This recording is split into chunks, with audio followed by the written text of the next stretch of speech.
Assalamualaikum warahmatullahi wabarakatuh. Perkenalkan, kami dari kelompok 1 akan mempresentasikan tentang pasar persaingan sempurna atau perfect competition.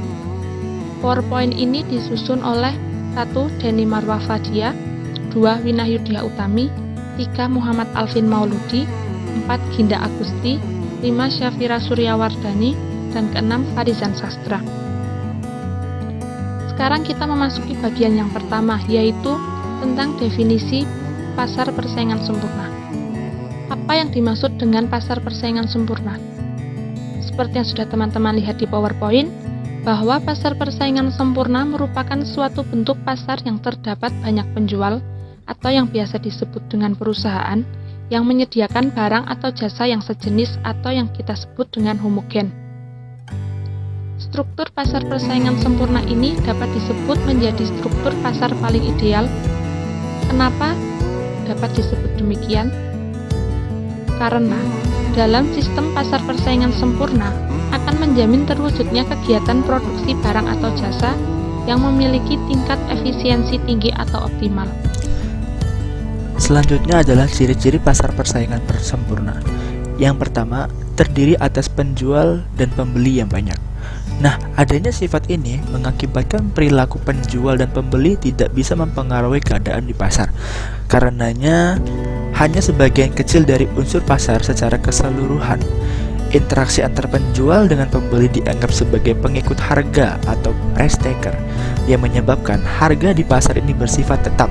Mekanisme pasar yang menentukan harganya melalui interaksi antara kekuatan permintaan dan penawaran di masyarakat. Selanjutnya adanya kebebasan untuk membuka dan menutup perusahaan atau free entry dan free exit. Nah, bukan halangan apabila suatu perusahaan ingin memulai sebuah bisnis baru jika dianggapnya menguntungkan dan menutup usahanya jika ternyata merugikan. Lalu ada namanya barang yang diperjualbelikan bersifat homogen. Nah, dari barang diperjualbelikan bersifat homogen ini, perusahaan menghasilkan barang yang dimana barang tersebut merupakan pengganti yang sempurna terhadap barang yang diproduksi oleh perusahaan lain dalam semua aspek, sehingga produk identik sama atau tidak bisa dibedakan. Lalu ada namanya penjual dan pembeli memiliki pengetahuan yang sempurna tentang pasar. Nah, penjual dan pembeli sangat mengetahui tentang keadaan pasar dalam hal tingkat harga yang berlaku di pasar dan meliputi setiap perubahannya. Pengetahuan tentang keadaan ini yang mengakibatkan sumber daya yang digunakan sepenuhnya untuk menghasilkan keuntungan yang maksimal, tidak adanya produsen yang menjual barang dengan harga yang lebih rendah dari harga pasar, lalu tidak ada konsumen yang membeli barang dengan harga yang lebih tinggi dari harga pasar. Lalu ada namanya mobilitas atau perpindahan sumber ekonomi yang cukup sempurna. Tidak ada kesulitan sedikit pun jika sumber daya atau faktor produksi ingin dipindahkan dari suatu tempat ke tempat lainnya, karena pada dasarnya semua tempat diproduksi memiliki kesamaan baik dalam metode pembuatan hingga menjual kepada pembeli. Jadi kami akan menjelaskan tentang supply of industry.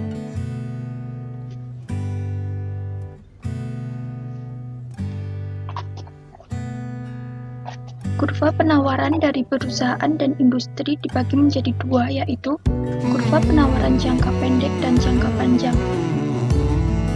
Yang pertama yaitu kurva penawaran jangka pendek. Kurva penawaran jangka pendek suatu perusahaan. Terbentuknya kurva penawaran suatu perusahaan dapat diketahui menggunakan kurva produksi dari perusahaan tersebut, yaitu kurva MC atau marginal cost. Jadi yang akan kita perhatikan adalah kurva MC. Pada suatu keadaan, kurva AR sama dengan MR. AVC dan MC saling berpotongan di titik A. Perhatikan kurva MC setelah terjadi perpotongan. Kurva tersebut yang disebut kurva supply perusahaan. Mengapa bisa seperti itu? Karena saat kurva AR sama dengan MR, AVC dan MC saling berpotongan di titik A, harga diketahui biaya perusahaan berada di titik P dengan output M. Batas minimal revenue yang harus diterima perusahaan di titik P Ketika perusahaan menetapkan harga pada titik di bawah P dengan output sejumlah M, perusahaan tidak dapat menutup biaya produksi yang dikeluarkan karena biaya variabel yang dikeluarkan tidak akan ditutupi oleh penerimaan yang akan didapatkan. Oleh karena itu, kurva supply perusahaan dimulai dari titik A. Karena jika perusahaan menetapkan harga di bawah titik P, perusahaan akan mengalami kerugian.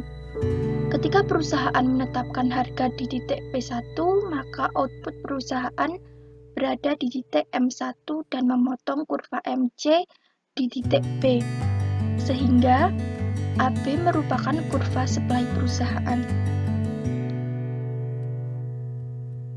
Yang kedua, ada kurva penawaran jangka pendek suatu industri. Industri adalah campuran perusahaan yang memproduksi barang-barang homogen. Dengan begitu, kurva penawaran suatu industri adalah penjumlahan lateral dari semua perusahaan. Kurva penawaran industri merupakan jumlah dari kurva suatu perusahaan. Misalkan ada industri tekstil. Dalam industri tekstil terdiri dari banyak perusahaan yang beroperasi dalam produk tekstil. Nah, kurva industri dari industri tekstil merupakan jumlah kurva supply dari semua perusahaan tekstil yang ada.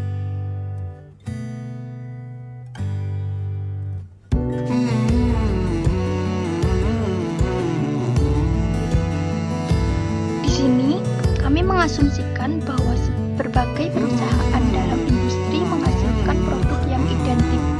Setiap perusahaan dengan harga OP memproduksi output OM.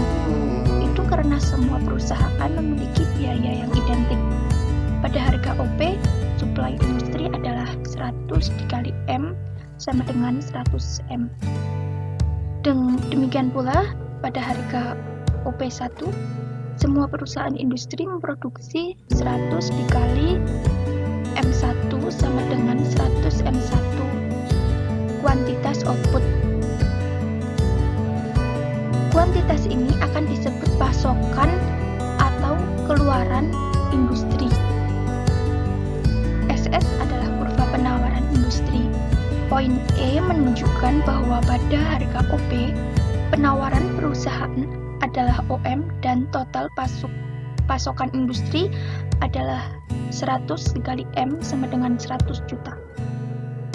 Pada harga OP1, pasokan perusahaan adalah OM1 dan pasokan industri adalah 100 juta. Kami mendapatkan kurva penawaran industri dengan menggabungkan titik E dan E1. Kurva penawaran jangka panjang. Dalam jangka panjang pasar persaingan sempurna, produsen hanya akan mengalami zero economic profit atau disebut dengan laba normal. Kita perhatikan kurva ini. Jika ada perusahaan yang masuk, akan terjadi penambahan penawaran. Perhatikan kurva SMC, LMC, SAC, dan LMC berpotongan di satu titik, yaitu titik E, di mana titik tersebut ialah titik minimum yang akan menghasilkan profit. Oke, pada kesempatan kali ini kita akan membahas bagaimana cara memaksimalkan laba pada pasar persaingan sempurna. Pertama, kita misalkan kuantiti 1, 2, 3, 4, 5 sampai 8. Kemudian untuk total cost 12, 18, 38, dan seterusnya. Nah, untuk harga kita misalkan yaitu 25. Setelah itu kita akan mencari total revenue ataupun TR.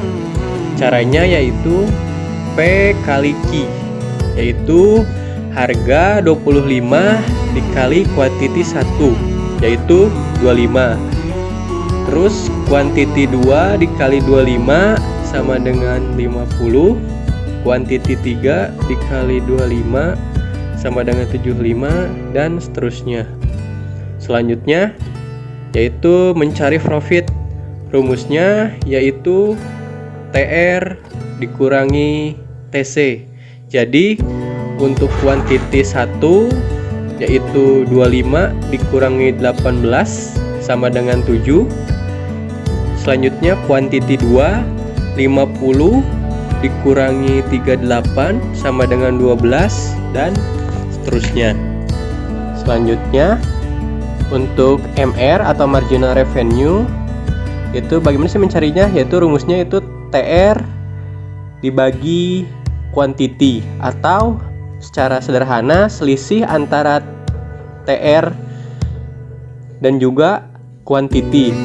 Jadi kuantiti 1, 2, 3 itu selisihnya kan sama. Nah juga TR antara TR1, TR2, TR3, TR4 itu juga selisihnya sama, yaitu 25. Jadi bisa disimpulkan bahwa MR semuanya yaitu sama, yaitu 25. Selanjutnya mencari MC atau marginal cost, yaitu TC dibagi Q, atau antara selisih TC1 dengan 2 ataupun TC2 dengan 3. Jadi itu kan TC1 tuh 12, TC2 8. Nah selisihnya itu kan 6. Dan juga untuk TC2 dan TC3 yaitu kan 18 dan 38, selisihnya jadi 20 dan seterusnya. Selanjutnya untuk mencari change profit yaitu marginal revenue dikurangi marginal cost. Itu di sana ada 25 dikurangi 6 yaitu hasilnya 19. Terus yang selanjutnya ada itu di bawahnya 25 dikurangi 20 sama dengan 5 dan seterusnya. Jadi bisa disimpulkan bahwa Q0 sampai 4 itu marginal revenue lebih besar daripada marginal cost.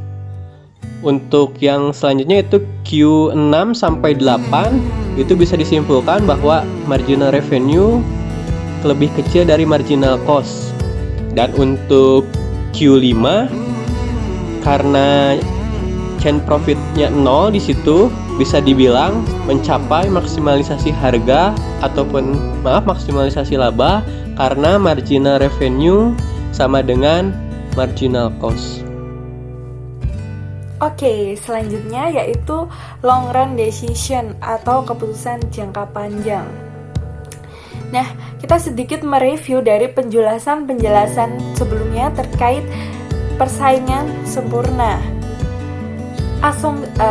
Asumsi teori persaingan sempurna itu bahwa perusahaan dapat entry atau masuk ke pasar bila dianggap menguntungkan, atau perusahaan itu ingin masuk ke pasar ketika menguntungkan dan akan exit atau keluar bila mereka merugi.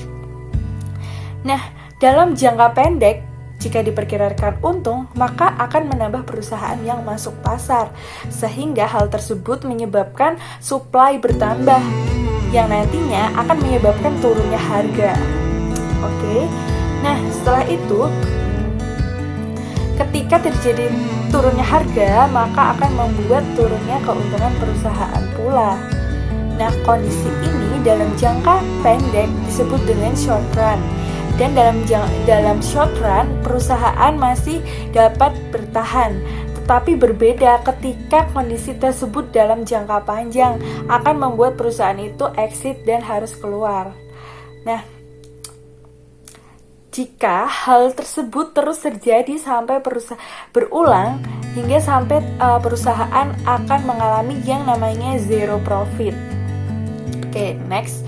Nah, selanjutnya penjelasan terkait kurva zero economics profit atau yang biasa disebut dengan laba normal. Ya, nah pertama kita gambarkan terlebih dahulu P dan Q. Setelah itu gambarkan ATC atau AC. Lalu gambarkan MC. Perlu diingat bahwa MC selalu memotong AC di titik terendah. Nah, seperti yang di PPT. Setelah itu gambarkan AVC. Nah, pertama kita harus menentukan bagaimana gambar dari profit maksimum terlebih dahulu. Nah, setelah menggambar kurva tersebut, kita harus menggambar garis MR. D sama dengan AR sama dengan MR. Karena kita mau menentukan maksimum, maka posisi MR berada di atas AC. Oke. Nah, perlu diingat lagi bahwa profit maksimum itu terjadi ketika MR sama dengan MC, sehingga ditemukan titik sebagai berikut, titik berwarna toska. Ya, dari titik tersebut maka kita tarik ke garis P, kita tarik ke kiri sehingga membentuk P1. Ditarik ke bawah ke arah Q maka akan membentuk Q1. Dan kita mengetahui daerah maksimum profit dari perusahaan tersebut. Oke, selanjutnya yaitu kerugian.